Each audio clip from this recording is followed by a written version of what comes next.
Good evening. This is the verse of the day from Acts 17 verse 24.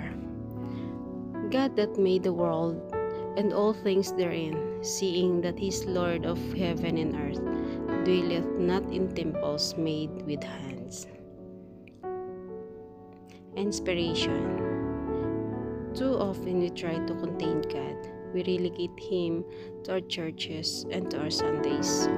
But God is the maker of all things, and he cannot be contained.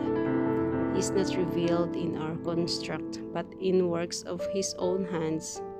For he is not only the creator of the heavens and earth, but he remains sovereign over them. Let us pray. Lord God, you are infinite and powerful. You are the creator of all things and the Lord over all things. Give me not only eyes to see your splendor everywhere, but words to proclaim it. For the whole world is your dwelling place, and you are present everywhere I go. In Jesus' name, amen.